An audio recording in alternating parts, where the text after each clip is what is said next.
Salam Rahayu para jiwa, kembali bersama saya Dr. W. Mustika dalam Renungan Rumah Semesta.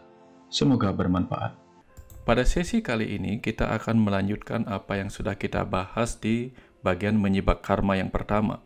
Di sini kita akan melanjutkan apa yang banyak menjadi pertanyaan teman-teman di Facebook dan di WA yang akan melengkapi pemahaman kita tentang karma. Kali ini kita akan mengupas apakah hubungan antara karma dengan Tuhan. Apakah Tuhan menciptakan kehidupan ini lalu berhenti membiarkan makhluk hidup yang ada di kehidupan ini melakukan karma dan menerima pahala darinya. Lalu bagaimana Tuhan memainkan peran di dalam tautan karma di antara makhluk-makhluk hidup ini, sebagaimana yang pernah ditanyakan oleh saudara kita Putu Artana. Putu Artana pernah menanyakan, ada ungkapan bahwa Tuhan tidak mengenal istilah baik dan buruk, karena baik dan buruk hanya ungkapan pikiran manusia. Di setiap kebaikan pasti ada keburukan, demikian pula sebaliknya. Tidak ada satupun yang dibenci atau yang dikasihi oleh Tuhan. Ia netral atau neti-neti. Semua ini adalah Dia. Jika memang demikian, ungkapan di atas, apa yang perlu dikhawatirkan dari karma jika ini adalah permainan atau lilanya juga? Kita hanya lakonnya yang hanya bisa bermain sebaik-baiknya sebagai suatu bentuk persembahan tanpa harus memikirkan penilaian hasilnya, apakah buruk ataukah baik. Ini pertanyaan dari seseorang yang sudah cukup mendalam mempelajari ilmu spiritual.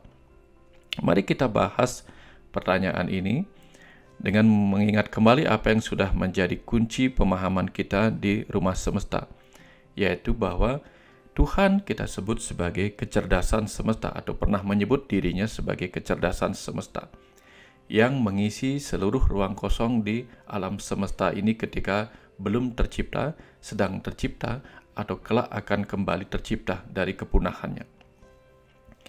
Sebagai kecerdasan semesta tak terbatas, yang tak berwujud, tak bermanifestasi, yang hanya mengisi ruang kosong, di situ belum ada tindakan sehingga belum ada karma.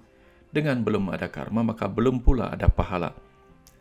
Namun ketika kecerdasan semesta tak terbatas mulai menunjukkan kemampuannya melakukan usaha, baik usaha penciptaan, pemeliharaan, maupun peleburan alam semesta ini, di situ kemudian dia mewujud sebagai energi semesta, karena energi adalah kemampuan melakukan usaha. Energi ini bisa bermanifestasi sebagai energi cahaya, bisa sebagai energi suara, atau energi-energi yang lainnya. Nah, ketiadaan energi cahaya menjadi gelap, dan keadaan atau keberadaan energi cahaya menyebabkan terang.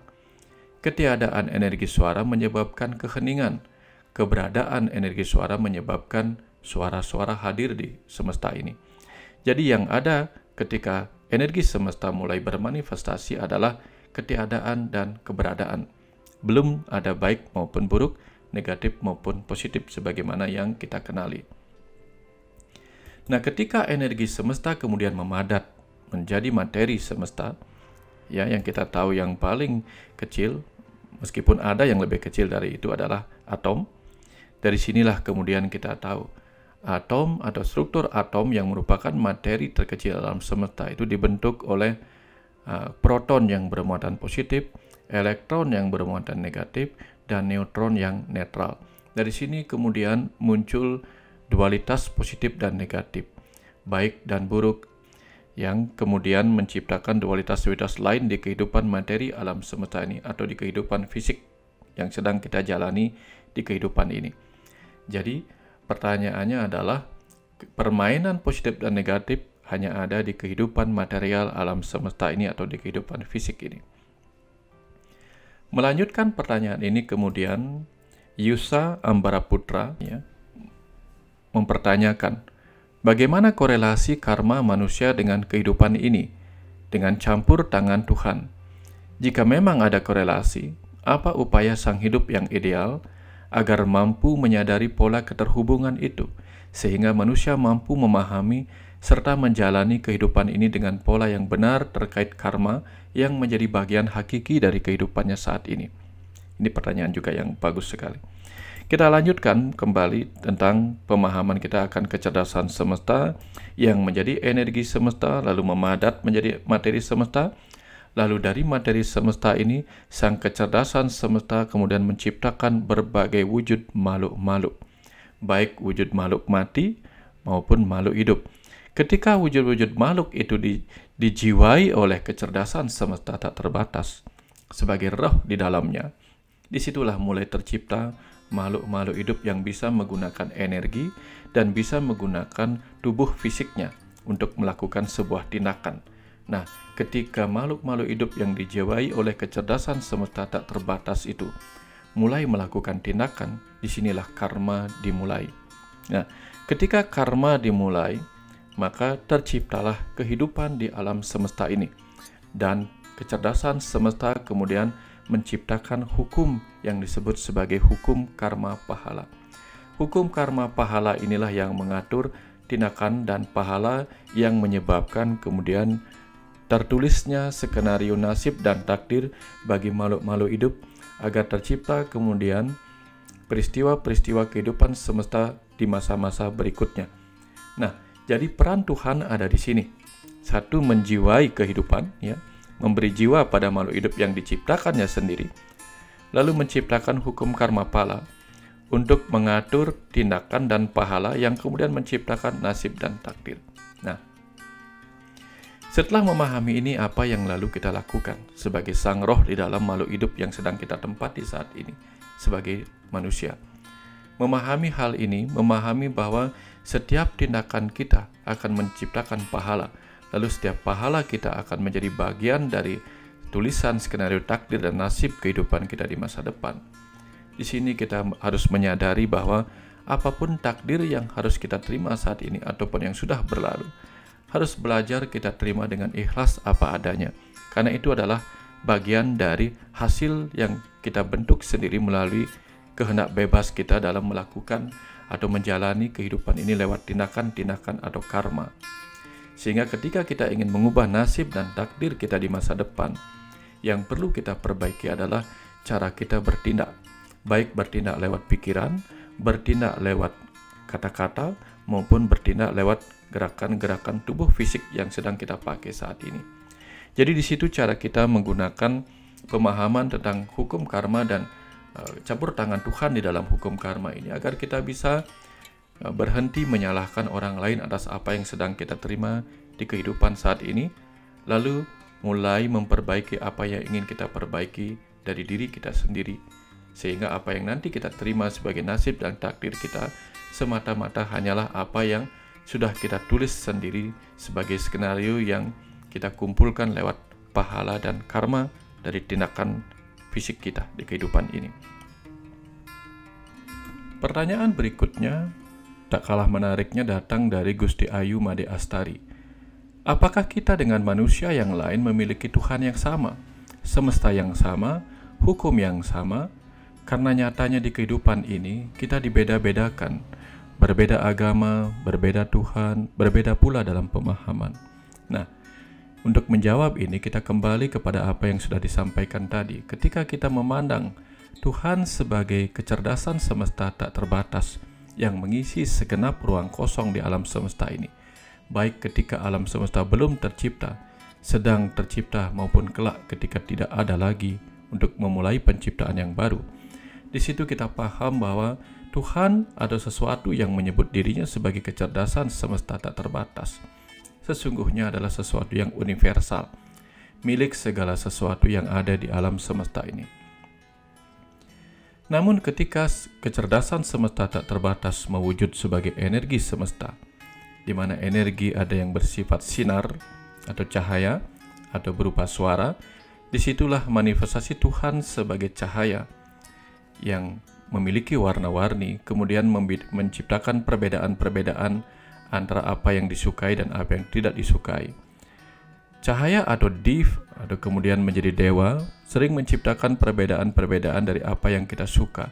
Ada yang menyukai warna merah, ada yang menyukai warna kuning atau menyukai warna biru, yang kemudian menciptakan perbedaan di mana ada orang yang suka Tuhan dalam wujud dewa atau cahaya berwarna merah, berwarna kuning atau berwarna biru. Apalagi ketika Tuhan diwujudkan sebagai materi dalam bentuk-bentuk materi yang diilustrasikan oleh manusia atau diberi nama dan rupa.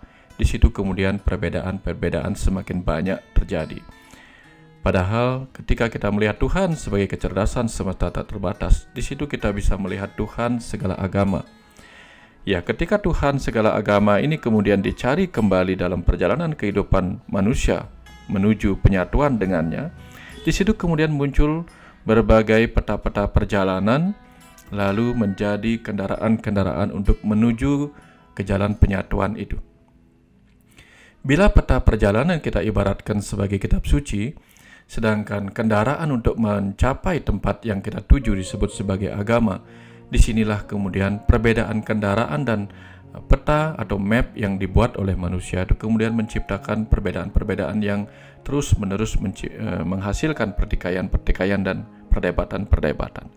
Padahal sesungguhnya jalan apapun yang kita pakai, peta apapun yang kita gunakan, kendaraan apapun yang kita pakai untuk menuju ke arah yang kita tuju, sesungguhnya di situ semua akan mencapai apa yang diinginkan untuk dituju ketika semua dilakukan sesuai dengan apa yang sudah diajarkan oleh agama, oleh kitab sucinya masing-masing.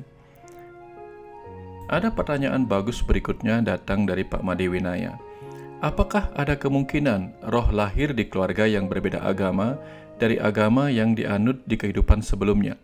Apakah untuk melanjutkan pelajaran atau hutang karma, roh yang lahir kembali harus memeluk salah satu agama yang ada di bumi atau di planet manapun tempat roh itu terlahir kembali? Berbicara tentang ini, kita perlu meninjau apa yang sudah dibahas di dalam video kehidupan sesudah kematian. Karena di situ kita bisa mengerti bagaimana sang roh ketika meninggalkan kehidupan terakhirnya di muka bumi, itu tidak ada terpengaruh oleh apapun agama yang pernah dianutnya. Karena di tingkat roh, yang dibutuhkan adalah kesadaran dan kematangan roh akan kesemestaan dirinya atau kesejatian dirinya. Dari manapun pelajaran-pelajaran itu dia dapatkan di kehidupan bumi ini, entah melalui pelajaran agama, entah melalui tutur-tutur tradisional, entah melalui nasihat-nasihat di kehidupan atau guru-guru spiritual, ataupun pengalaman-pengalaman nyata di kehidupannya yang dia renungkan untuk menemukan jawaban atas pertanyaan-pertanyaannya, itulah yang kemudian membantunya mengalami peningkatan kesadaran dan kematangan roh. Namun demikian, ketika roh memilih kembali untuk terlahir di kehidupan berikutnya, pilihan-pilihan untuk belajar di tempat mana, untuk mengikuti pelajaran-pelajaran yang mana, barangkali bisa menjadi salah satu tujuan dari kehidupan yang dipilih oleh sang roh itu kembali. Karena apa yang terbawa melalui kehidupan sesudah kematian itu yang melekat kepada Wijenana Maya Kosa atau lapisan pengetahuan yang didapatkan dari kehidupan di bumi ini, itu akan membantu dia untuk memilih apa yang ingin dia bawa di kehidupan berikutnya dalam bentuk pengetahuan-pengetahuan. Karena kesalahan kita memilih pengetahuan-pengetahuan antara pembenaran dan kebenaran yang ada di muka bumi ini, itu akan melapisi diri kita sebagai sang roh dalam bentuk lapisan maya yang disebut Wijenana Maya Kosa atau lapisan pengetahuan. Sehingga untuk meningkatkan kematangan kembali dirinya di kehidupan berikutnya, maka mungkin sang roh akan dibantu untuk memilih terlahir di kehidupan yang mana, terlahir di ruang pembelajaran yang mana, agama yang mana, untuk kemudian dia pakai meningkatkan pemahaman dirinya dalam kesadaran-kesadaran yang lebih tinggi. Ya, jadi salah satu yang dibutuhkan memang pelajaran apa yang dipentingkan di kehidupan berikutnya oleh sang roh itu. Entah lewat jalan agama, lewat jalan spiritual, atau lewat jalan pengalaman hidup yang nyata untuk dia renungkan dalam kehidupan berikutnya. Pertanyaan lanjutannya adalah, apakah memungkinkan sang roh yang sudah mulia langsung bisa menyatu dengan kecerdasan semesta tak terbatas tanpa harus dibimbing lagi oleh roh-roh matang pendahulunya? Nah, dari sini kemudian kita bisa renungkan kembali bagaimana sang roh yang murni itu sebelum kembali kepada sang maha murni atau kecerdasan semesta tak terbatas. Jadi kita lihat bagaimana sang roh yang awalnya memang murni kemudian memasuki kehidupan sebagai jiwa di dalam makhluk hidup. Di situ dia terjebak ke dalam apa yang disebut sebagai selubung badan fisik atau anamaya kosa. Selama menjalani kehidupan ini bersama badan fisik yang ditempatinya, di situ sang roh mendapatkan berbagai pengalaman-pengalaman rasa dan pengetahuan-pengetahuan yang diserapnya. Juga bagaimana ia menggunakan energi-energi yang dia miliki untuk melakukan tindakan di kehidupan ini akan membentuk apa yang disebut sebagai lapisan energi atau pranamaya kosa. Ketika sang roh sudah meninggalkan kehidupan ini, meninggalkan selubung badan fisiknya setelah melewati kematian, di situ sang roh yang awalnya murni itu akan membawa seluruh pengalaman-pengalamannya menggunakan energi, menggunakan pikiran, menyerap pengetahuan dan menyerap kebahagiaan akan terbawa dalam bentuk pranamaya kosa, yaitu selubung energi. Itulah sebabnya ketika sang roh terlalu banyak menggunakan energi-energi negatif selama kehidupannya, di situ kemudian pranamaya kosa atau selubung energinya lebih banyak berisi selubung energi-energi negatif yang kemudian membuatnya tergiring ke wilayah-wilayah yang dipenuhi energi negatif ataukah dipenuhi energi positif. Jadi bagaimana kita menggunakan energi kehidupan kita? Apakah penuh kemarahan, penuh kesedihan, penuh kecemasan, atau penuh keriangan, sukacita, keberanian, keteguhan, dan sebagainya? Itu tergantung kepada bagaimana kita menggunakan energi yang kita dapatkan di kehidupan ini. Itulah yang akan kita bawa sebagai sang roh setelah meninggalkan kehidupan ini. Selain pranamaya kosa, ada juga lapisan manomaya kosa, yaitu selubung pikiran. Bagaimana kita menggunakan pikiran dan perasaan kita yang ada di otak kita untuk menyerap pengalaman rasa dan pengetahuan selama ada di kehidupan bumi ini. Itulah yang akan mewarnai selubung pikiran kita atau manomaya kosa kita untuk melapisi sang roh agar kelak di kehidupan berikutnya ketika sang roh memilih kehidupan yang baru, dia bisa menyesuaikan dengan apa yang dialami dan dirasakan di kehidupan ini untuk menentukan ingin seperti apa dia di kehidupan berikutnya. Selain itu, sebagaimana diceritakan tadi, selubung pengetahuan yang dia dapatkan selama kehidupan ini atau wijnana maya kosa yang dia dapatkan lewat pembelajaran-pembelajaran dirinya juga akan mempengaruhi apa yang membungkus kemurnian sang roh dalam dirinya. Jika pengetahuan-pengetahuan lebih banyak dia dapatkan berupa pengetahuan-pengetahuan pembenaran, maka pengetahuan-pengetahuan pembenaran itu akan menempatkannya kembali di ruang-ruang dualitas, karena pembenaran terjebak di antara dualitas. Sementara kebenaran itu adalah sesuatu yang menunggal antara berbagai pembenaran-pembenaran. Sehingga kalau orang selama hidupnya banyak mempelajari ilmu-ilmu tentang pembenaran-pembenaran diri, lalu bergerak menggunakan pikiran dan energinya untuk melakukan karma atau tindakan-tindakan berdasarkan pembenaran-pembenaran diri, maka di situ kemurnian sang rohnya begitu tebal terselubungi oleh pembenaran-pembenaran itu sendiri. Sehingga di kemudian waktu, saat dia memilih kehidupan berikutnya untuk dia perbaiki kembali kemurnian dirinya, maka dia akan memilih tempat atau ruang dan waktu di mana dia bisa mengupas pengetahuan-pengetahuan pembenaran sebelumnya untuk menjadi pengetahuan-pengetahuan kebenaran yang lebih universal. Kemudian lapisan berikutnya yaitu lapisan anana maya kosa, yaitu selubung kebahagiaan. Selubung kebahagiaan duniawi bisa banyak sekali menjebak sang roh dalam kemurniannya, sehingga ada roh-roh yang terjebak dalam kebahagiaan-kebahagiaan surgawi dan menjauhi apa yang disebut sebagai penderitaan neraka. Dari sini ia kehilangan kemampuan untuk selalu mencapai kebahagiaan dalam kondisi apapun yang disebut dengan kebahagiaan sejati. Namun karena dia terjebak oleh kebahagiaan yang dibentuk oleh pembenaran-pembenaran akan kebahagiaan itu sendiri, di situ kemudian sang roh kehilangan kemurnian.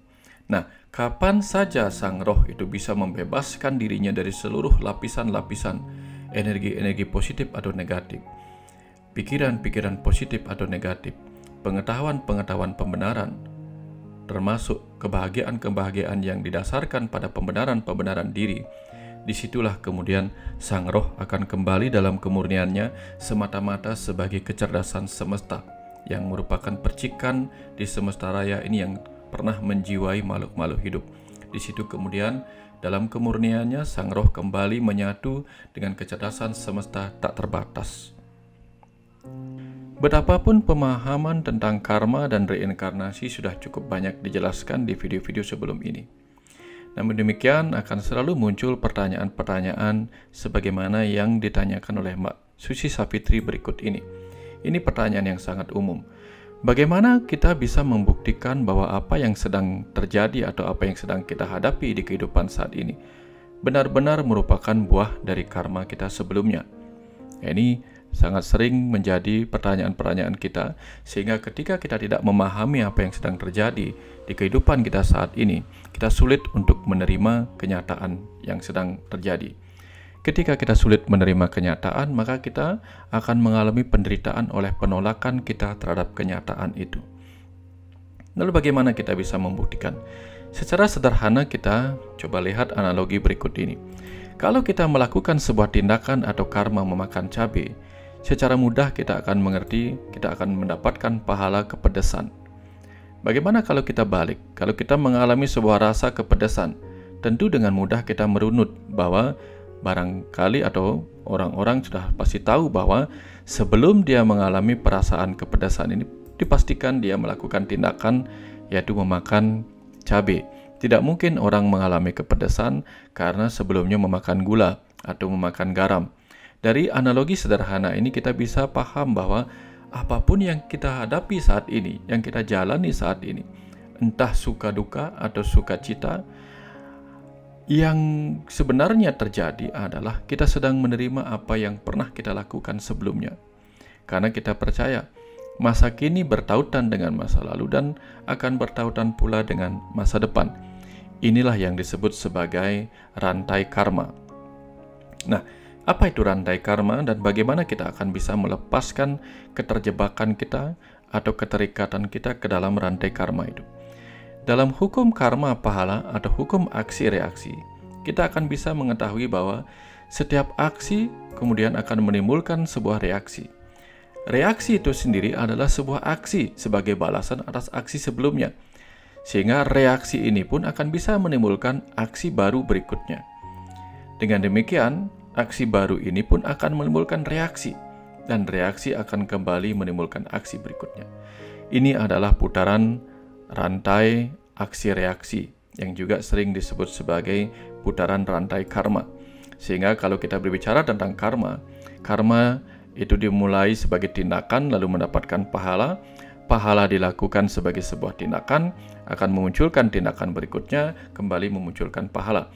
Semua ini akan terus berputar dalam kehidupan yang kita jalani, entah di masa depan atau di kehidupan berikutnya, sampai kita mengerti bagaimana cara memutus rantai karma itu, yaitu dengan cara ketika kita bisa mencapai ketulusan dalam tindakan.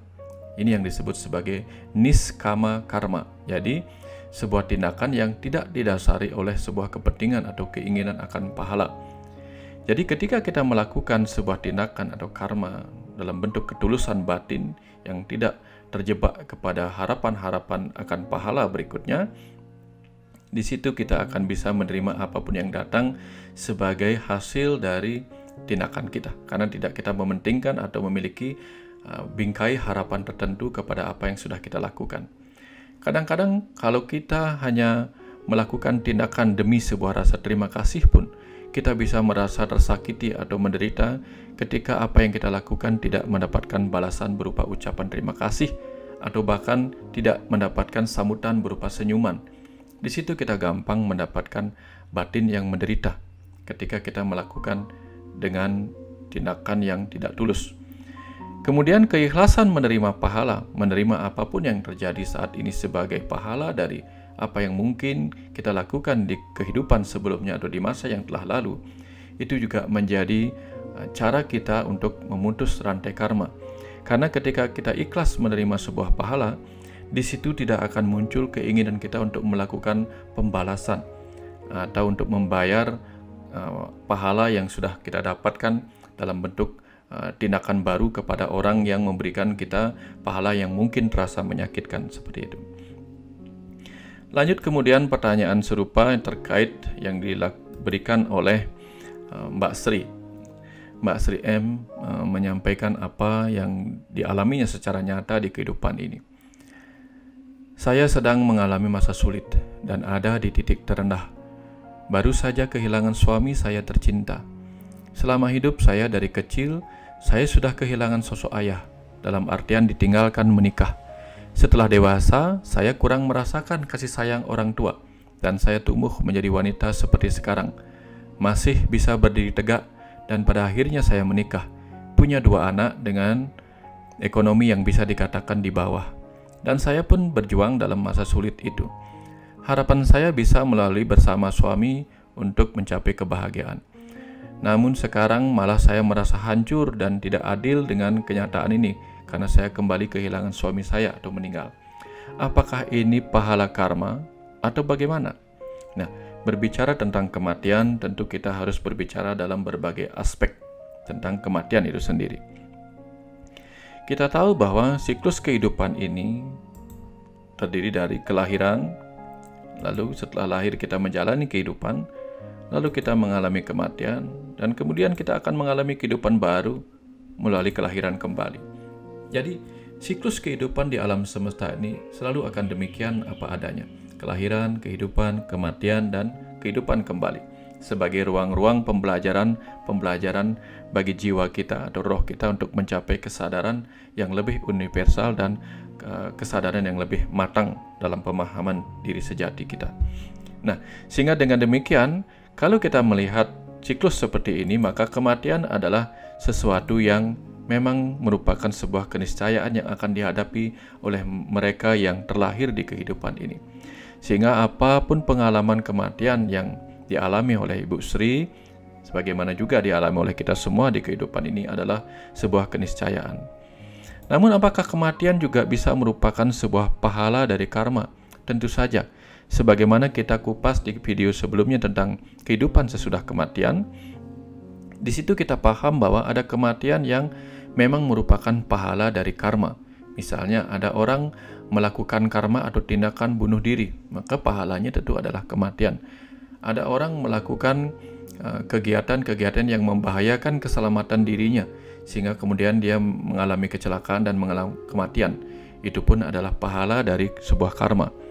Namun ada kematian yang memang merupakan keniscayaan karena usia tua, karena tubuh yang sakit, atau karena kehendak sang jiwa atau kehendak Tuhan itu sendiri.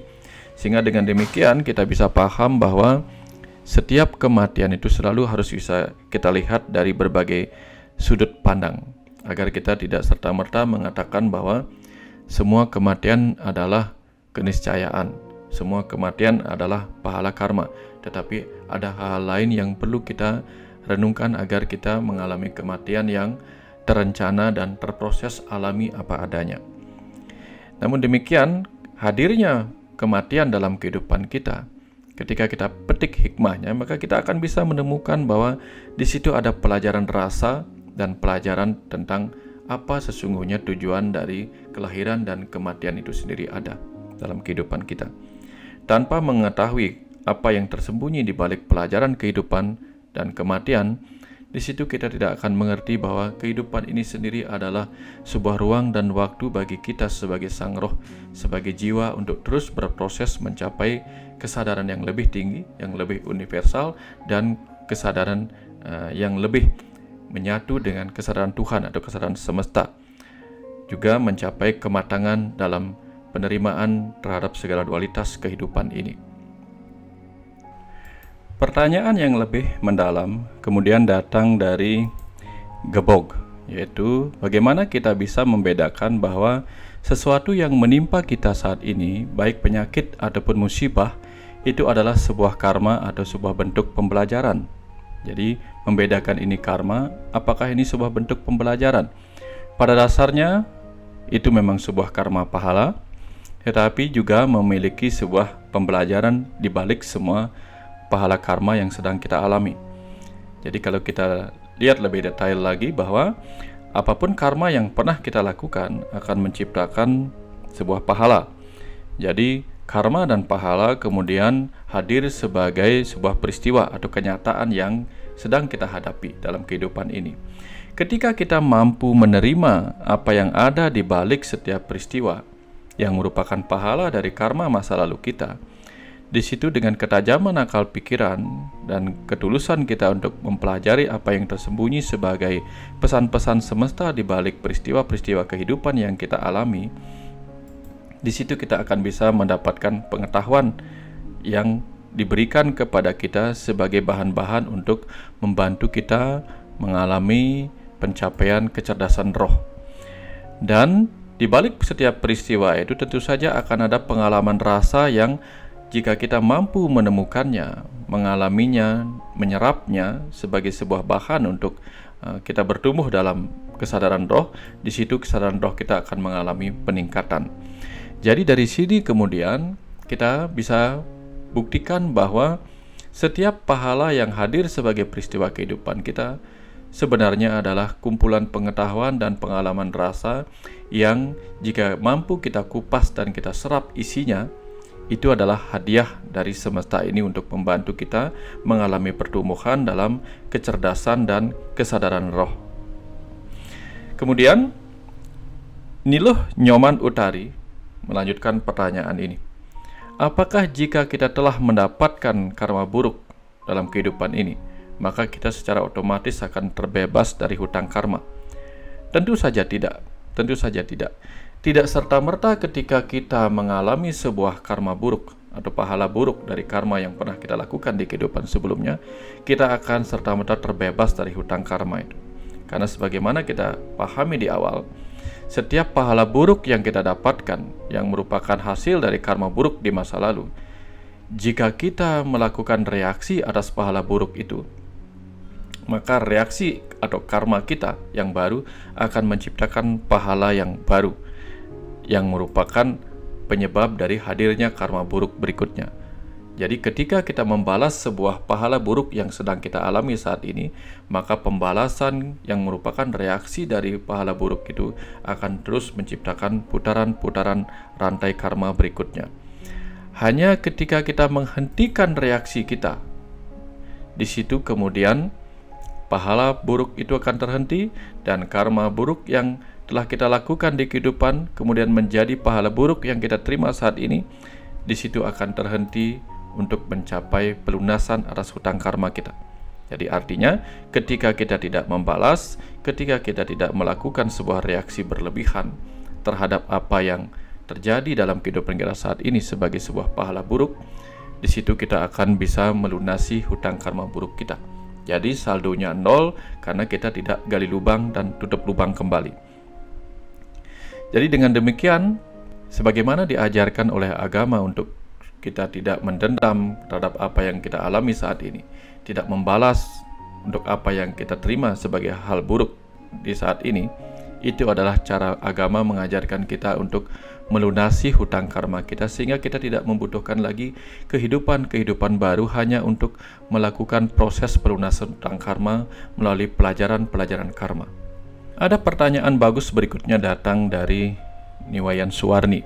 Jadi dipertanyakan, ada pernyataan bahwa apapun yang terjadi bukanlah suatu kebetulan tapi kehendak semesta. Bagaimana terkait dengan aborsi? Apakah pahala yang diperoleh bagi seseorang yang pernah aborsi? Apa yang harus dilakukan agar bisa mengurangi atau melupakan rasa bersalah atas tindakan atau karma buruk yang pernah dilakukan dalam bentuk aborsi? Nah, dari sini kita bisa pahami bahwa dalam kehidupan nyata ini sangat-sangat sering sesuatu yang merupakan pembenaran dianggap sebagai sebuah kebenaran. Misalnya, ketika kita melakukan sebuah tindakan aborsi, kadang-kadang kita menganggap itu sebagai sebuah kehendak semesta. Karena jika bukan karena kehendak semesta, tentu kita tidak akan melakukan tindakan aborsi. Dari sini penting kita pahami lebih mendalam apa sesungguhnya aborsi itu. Jadi aborsi adalah sebuah tindakan di mana berakhirnya kehamilan dengan dikeluarkannya janin atau embrio sebelum memiliki kemampuan untuk bertahan hidup di luar rahim, sehingga menyebabkan kematian pada janin atau embrio itu. Kalau dilihat dari jenisnya, maka ada dua jenis tindakan aborsi, yaitu tindakan aborsi yang tidak disengaja atau sering disebut sebagai aborsi spontan, dan tindakan aborsi yang memang sengaja dilakukan yang disebut sebagai aborsi induksi atau yang dipicu atau disebut sebagai abortus provocatus. Nah, Apa yang menyebabkan terjadinya aborsi yang tidak disengaja atau aborsi spontan?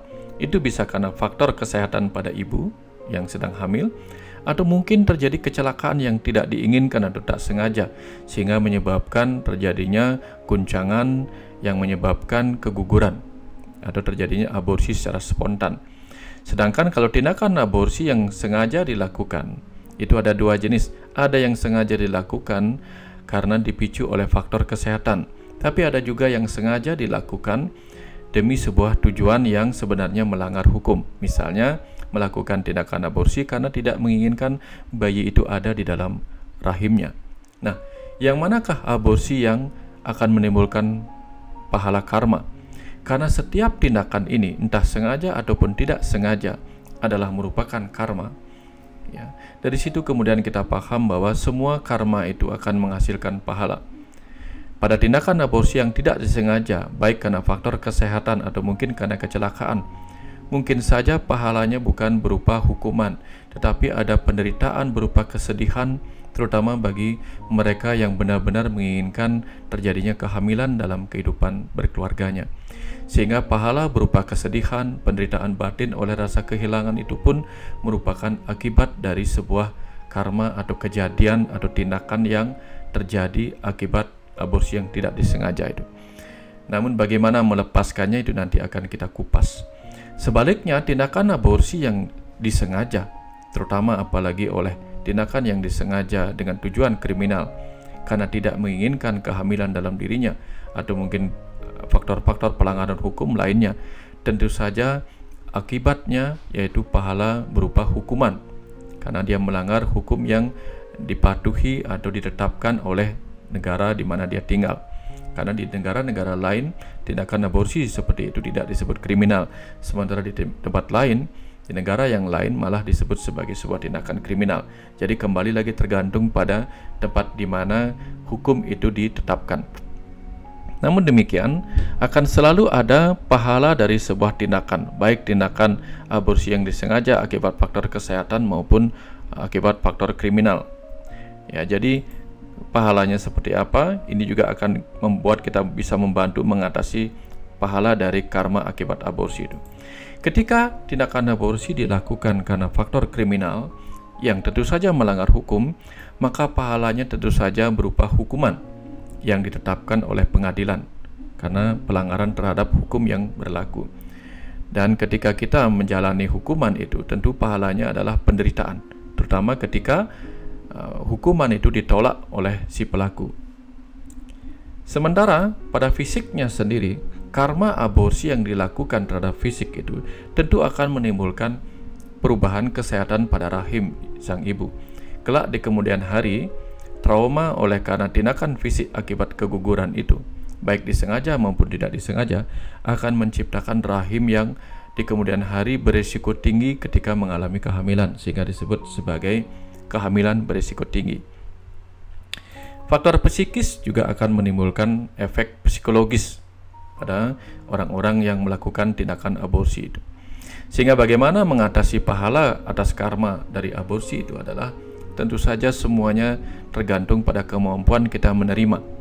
Jadi ketika kita melakukan tindakan itu karena faktor latar belakang kriminal, maka penerimaan atas hukuman pelanggaran hukum itu harus kita terima agar kita tidak mengalami penderitaan dua kali lipat, menderita oleh karena penjara, menderita oleh karena penolakan atas hukuman fisik itu sendiri.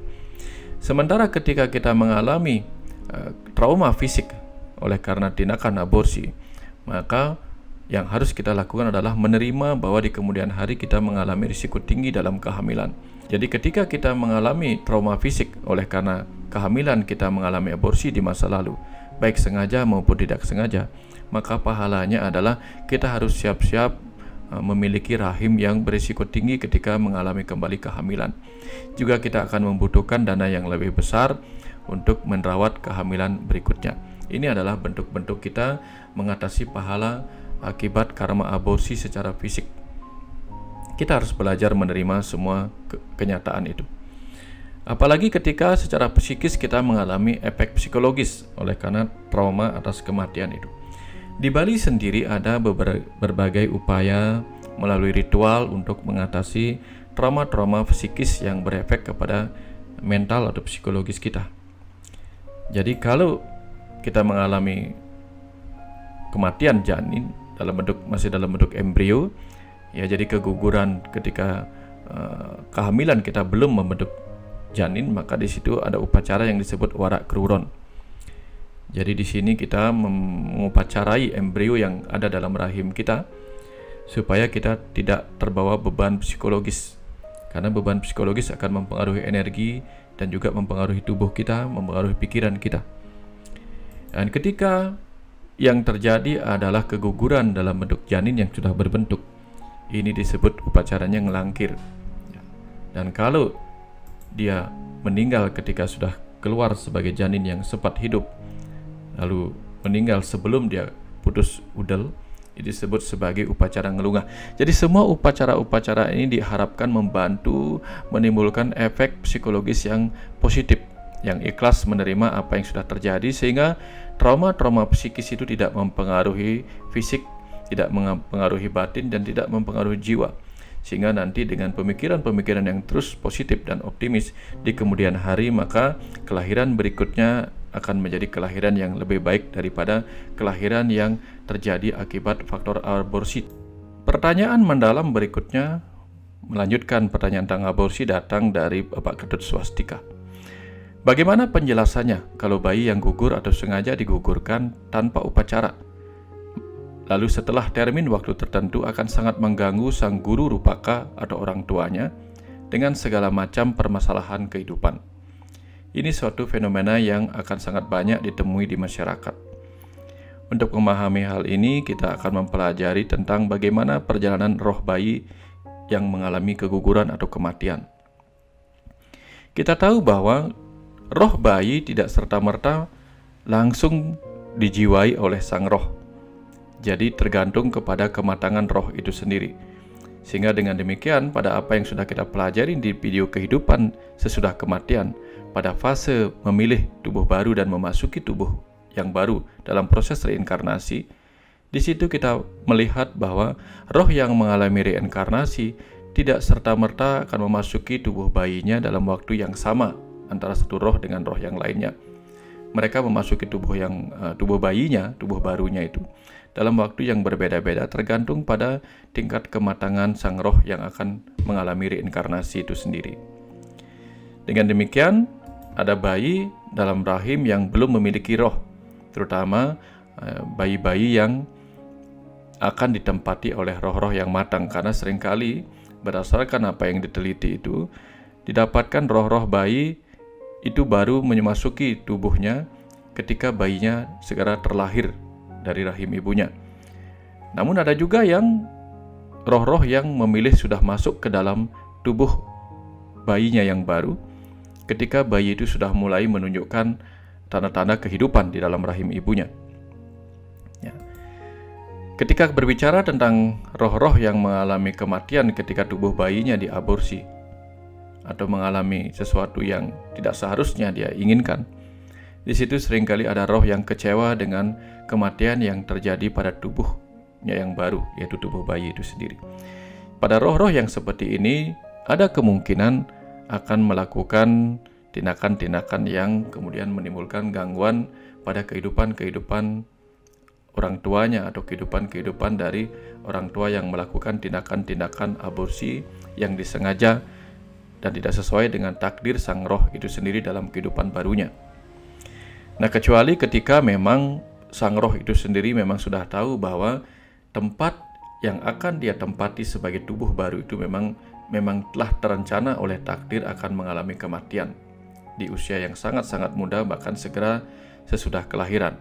Pada roh seperti ini, biasanya kehidupan baru itu hanya sebagai momentum untuk merasakan sejenak secara singkat keberadaan kembali dalam tubuh bayi.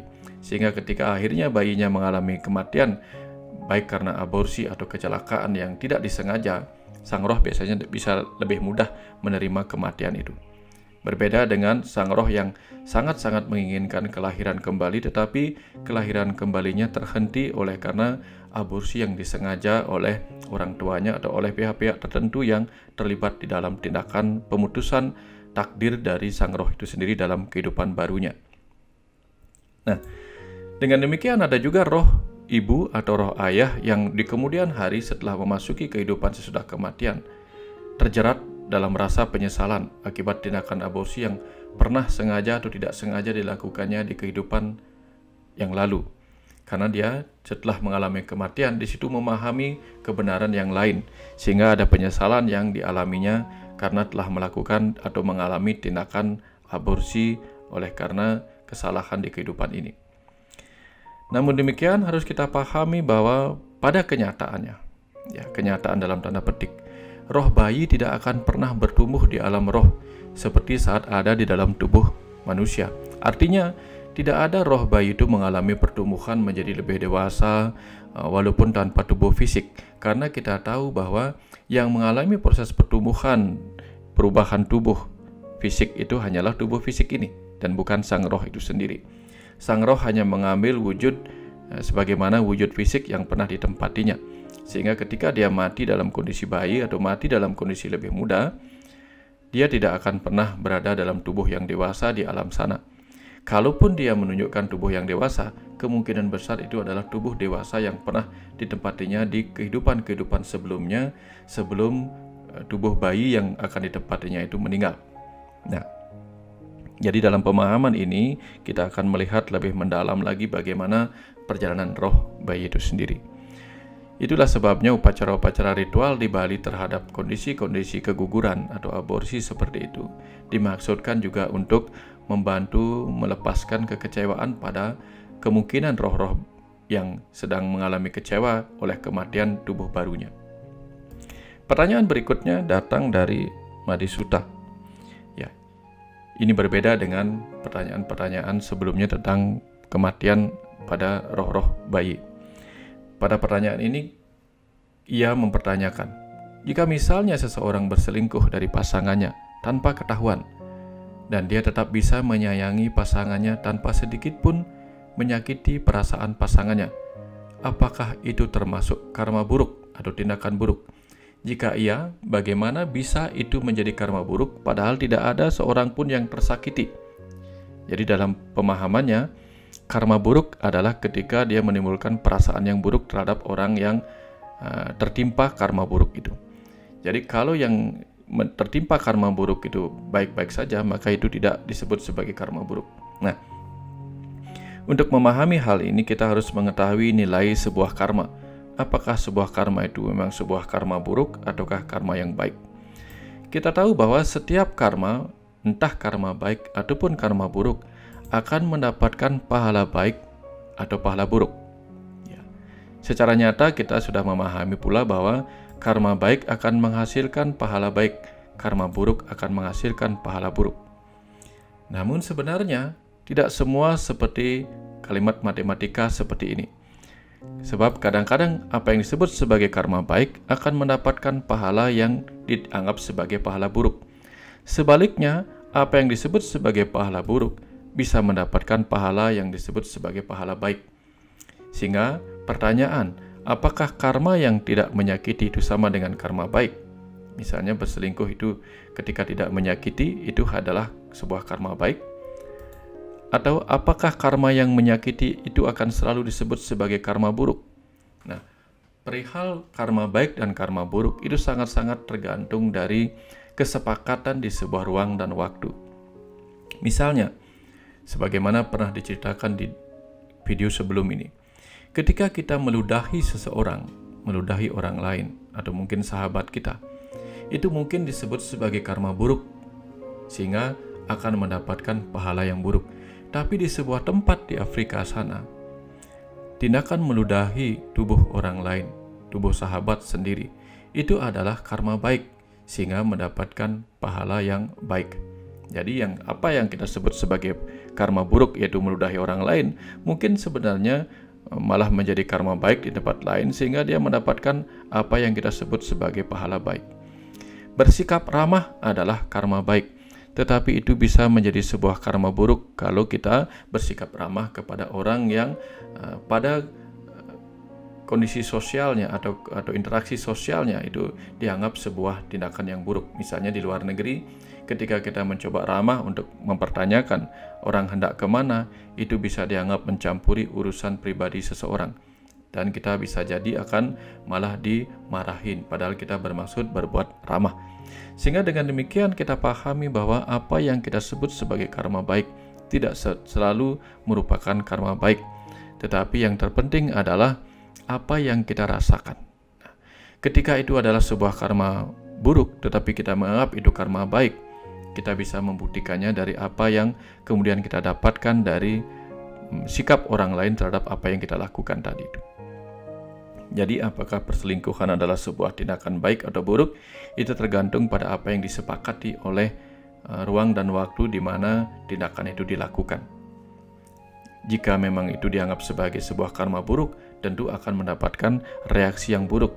Jika itu dianggap sebagai karma baik, tentu akan mendapatkan reaksi yang baik. Dan namun jika reaksinya adalah reaksi yang buruk, tidak ada hal-hal baik yang diterima oleh tindakan seperti yang ditanyakan oleh Pak Made Sutta, maka di situ kita akan tahu bahwa tindakan itu adalah tindakan yang baik atau buruk. Nah, pertanyaan berikutnya datang dari, ini pertanyaan bagus juga, datang dari Israel.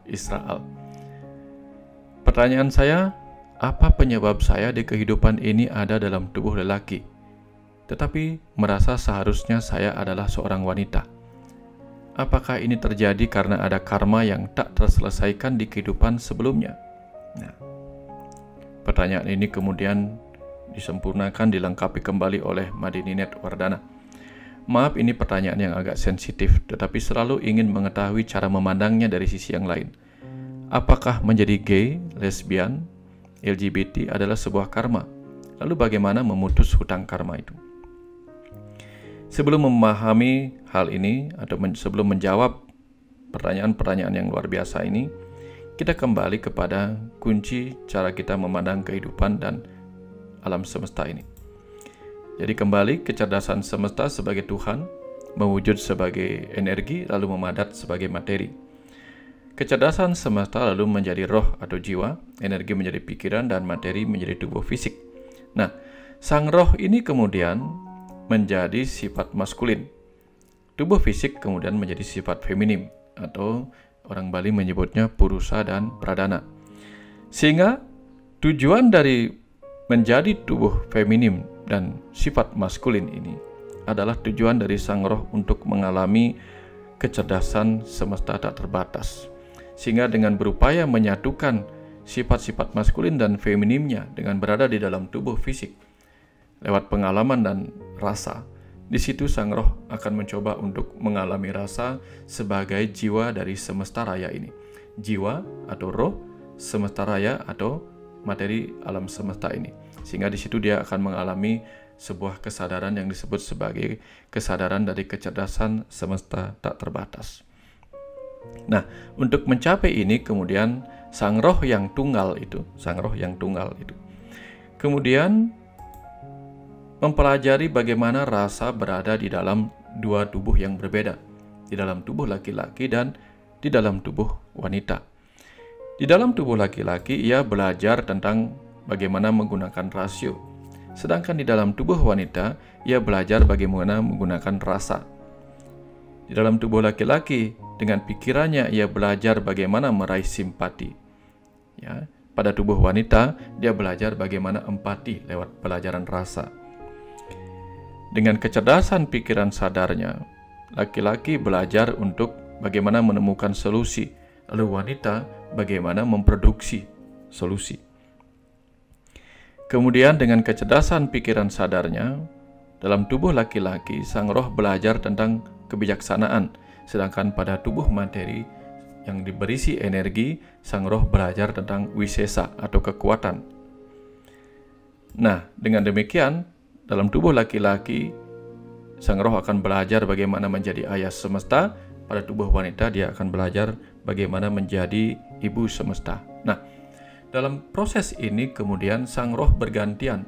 Kadang masuk ke dalam tubuh laki-laki, kadang masuk ke dalam tubuh wanita untuk mengalami dua proses pengalaman rasa di dalam tubuh fisik yang berbeda itu.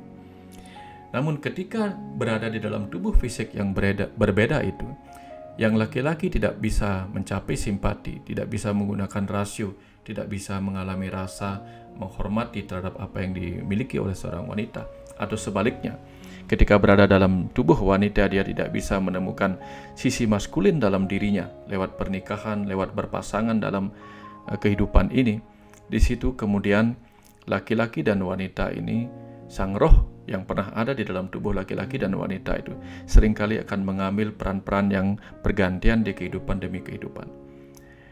Jika terus-menerus terjadi konflik di dalam tubuh yang berbeda-beda, yang dijiwainya dalam tubuh wanita dan laki-laki yang berpasangan, misalnya sebagai laki-laki tidak pernah berhasil memahami wanita, sebagai wanita tidak pernah berhasil memahami laki-laki, di situ kemudian mungkin sang roh akan memilih sebuah tubuh di mana dia bertempat di dalam tubuh laki-laki yang mempunyai sifat wanita, atau di dalam tubuh wanita yang mempunyai sifat laki-laki, hanya untuk benar-benar mengalami penyatuan rasa maskulin dan feminim di dalam tubuhnya masing-masing dengan sifat-sifat yang berbeda antara fisik dengan psikisnya.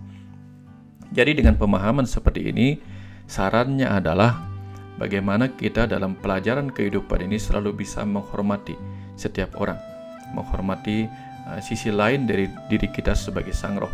Kalau kita terlahir dalam tubuh laki-laki, kita belajar menghormati sisi feminim roh yang lain. Ketika kita berada dalam tubuh wanita, kita menghormati sisi maskulin roh kita dalam tubuh yang lainnya. Dengan demikian kita tidak perlu menjadi roh yang bertempat di dalam tubuh yang memiliki sifat laki-laki pada tubuh perempuan atau sifat perempuan pada tubuh laki-laki. Apalagi ketika kita dalam kehidupan ini mencoba untuk tidak menghargai roh-roh yang sedang ada di dalam tubuh yang kita anggap tubuh yang menyatu antara maskulin dan feminim ini. Mungkin suatu ketika kita pun akan ada di dalam tubuh dengan sifat-sifat dan karakter yang sama. Lalu bagaimana bisa seseorang terlahir dalam tubuh laki-laki tetapi memiliki sifat wanita, atau sebaliknya, terlahir dalam tubuh wanita tetapi memiliki sifat laki-laki? Ini kita harus pahami dari sudut genetik dan fenotip. Genetik artinya ada kode-kode dalam tubuh fisik kita yang disebabkan oleh kode-kode DNA di dalam sperma kita, sehingga terlahir tubuh fisik laki-laki atau tubuh wanita. Namun sifat-sifat kita ditentukan oleh faktor yang disebut faktor fenotip atau faktor sifat-sifat. Ini bisa terjadi atau terbentuk sejak di dalam rahim ibu, atau terbentuk sejak di dalam masa pengasuhan kita sejak kecil. Ini orang-orang psikologi akan mengetahui lebih mendalam tentang hal ini. Jadi saya ceritakan sebuah kisah di mana seorang ibu yang sudah melahirkan hampir 4 orang putri, di kehamilan kelima sangat-sangat menginginkan terlahir seorang putra. Jadi ketika dia memiliki kehamilan yang terakhir, dia memperlakukan kehamilannya itu seakan-akan dia memperlakukan kehamilannya di mana ada seorang putra di dalamnya. Dia siapkan pakaian-pakaian seorang putra, dia terus memikirkan yang terlahir adalah seorang putra. Dan ketika yang terlahir adalah seorang putri, dia pun tetap memperlakukannya sebagai seorang laki-laki. Akhirnya, si putri dibesarkan sebagai seorang putra dengan sifat-sifat atau fenotip seorang putra. Dan begitulah dia bertumbuh sebagai tubuh wanita yang memiliki sifat-sifat laki-laki. Hal yang sama mungkin terjadi di cerita yang berbeda, di mana seorang sangat menginginkan lahirnya seorang putri, lalu dia memperlakukan anak terakhirnya sebagai seorang wanita. Akhirnya yang muncul adalah seorang anak laki-laki, tubuh laki-laki, tapi diperlakukan sebagai seorang wanita.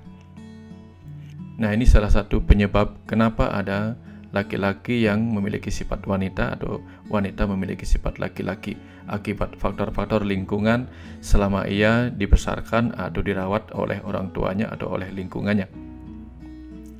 Jadi dengan demikian, daripada kita menghakimi apa yang kita temui dalam kenyataan hidup ini, lebih baik kita memaklumi bahwa kita tidak terlahir di dalam tubuh seperti itu, tetapi kita belajar menghormati bahwa setiap roh yang ada di dalam tubuh seperti itu sedang melakukan proses pematangannya sendiri. Pembelajaran berikutnya berlanjut tentang bagaimana seseorang bisa terlahir di dalam tubuh yang bukan hanya berbeda fisik dan psikisnya, tetapi terlahir dalam tubuh yang disebut sebagai tubuh yang mengalami disabilitas, sebagaimana yang ditanyakan oleh Mbak Fionita. Saya punya anak spesial atau disabilitas. Apakah itu adalah sebuah karma kehidupan di masa lalu? Apa karma pada saat ini untuk saya dan anak saya?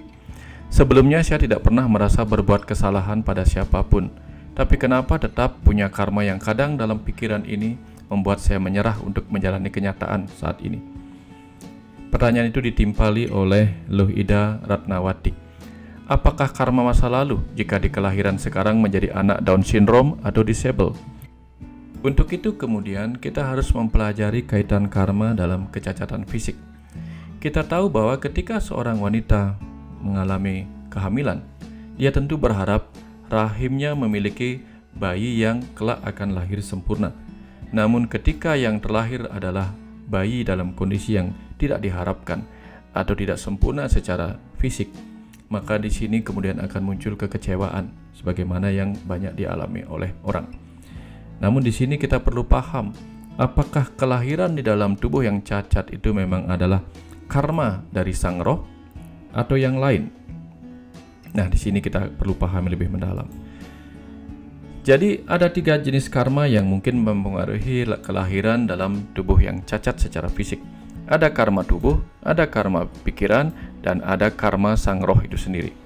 Kalau berbicara tentang karma tubuh, ya, ada banyak kelahiran-kelahiran seperti ini disebabkan oleh kehamilan yang terjadi pada usia yang seharusnya sudah berhenti mengalami kehamilan. Misalnya kehamilan yang dicapai di usia yang sudah cukup tua, sehingga kemungkinan terjadinya bayi yang secara fisik lahir sebagai bayi Down syndrome itu sangat-sangat besar. Itu adalah karma dari tubuh atau fisik yang memiliki kehamilan di usia yang sangat-sangat berisiko tinggi terlahirnya bayi dengan kondisi Down syndrome.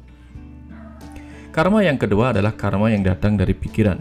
Mungkin pikiran-pikiran yang sempat tidak menginginkan kelahiran bayi itu kemudian meminum obat-obatan yang menyebabkan terjadinya gangguan pada perkembangan bayinya, sehingga terlahirlah bayi yang mengalami kecacatan. Namun pada dasarnya semua itu pun mungkin saja memang merupakan bagian dari takdir, sehingga tubuh bayi yang lahir dalam kondisi seperti itu memang merupakan harapan dari sang roh yang akan terlahir di dalam tubuh fisik itu.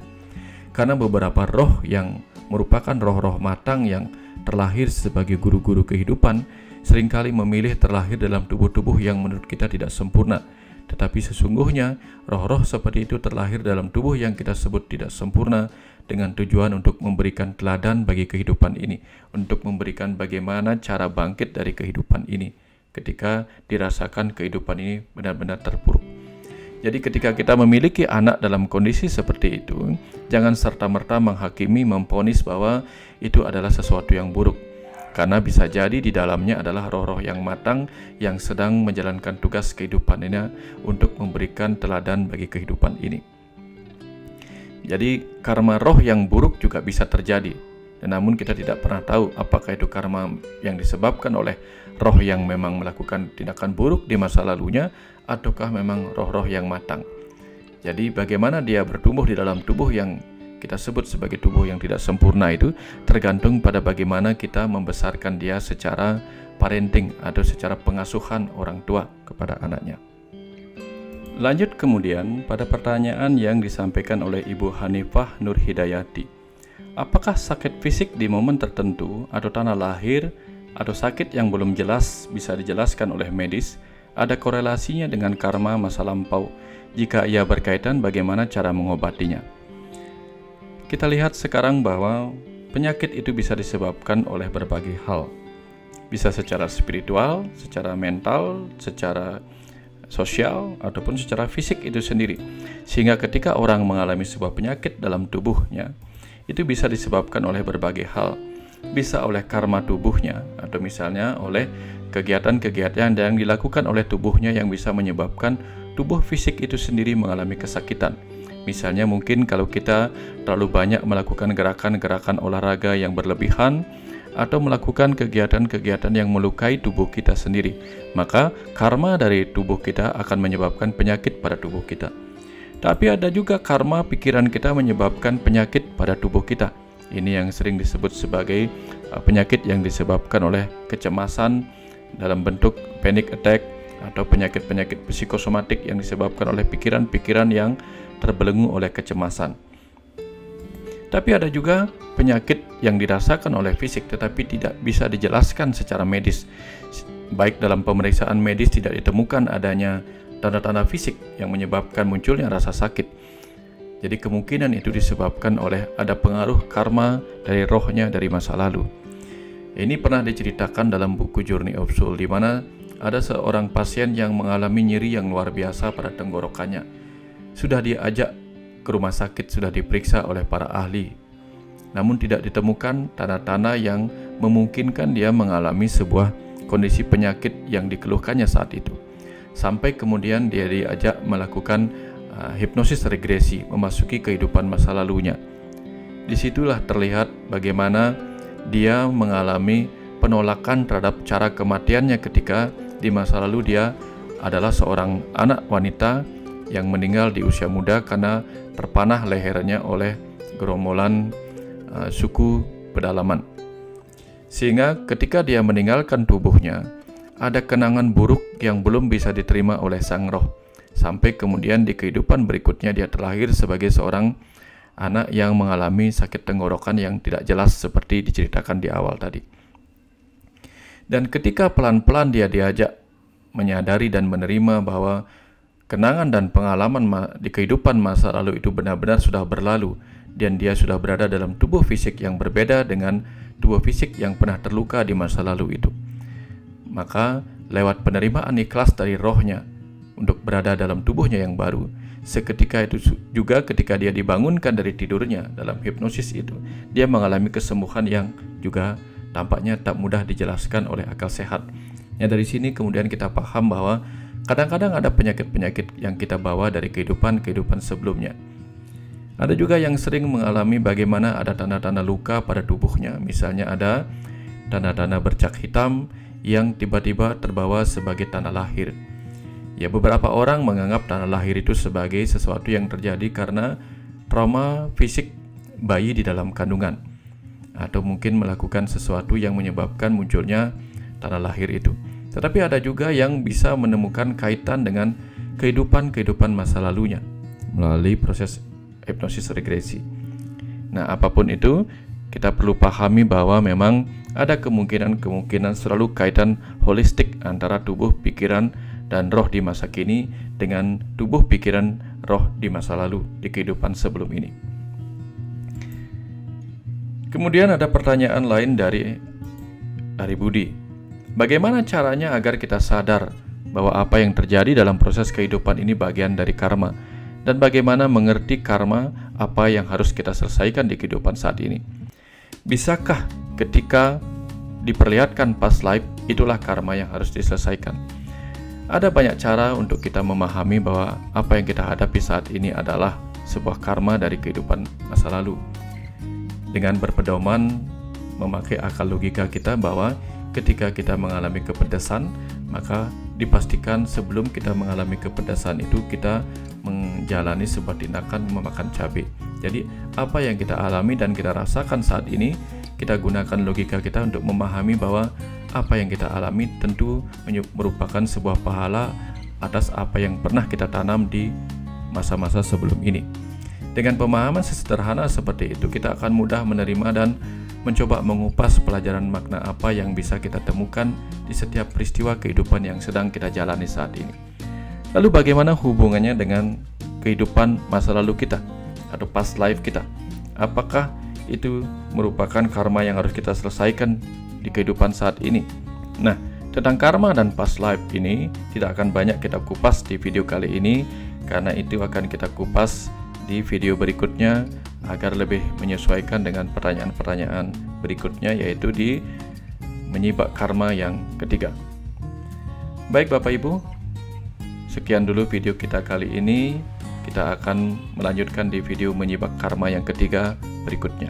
Semoga apa yang sudah disampaikan di video menyibak karma yang pertama dan kedua, terus-menerus diresapi, dicerna, direnungkan, sehingga bekal-bekal pemahaman itu akan memudahkan kita melanjutkan pembahasan di menyibak karma berikutnya atau di pembahasan-pembahasan tentang rahasia-rahasia kehidupan di video-video berikutnya.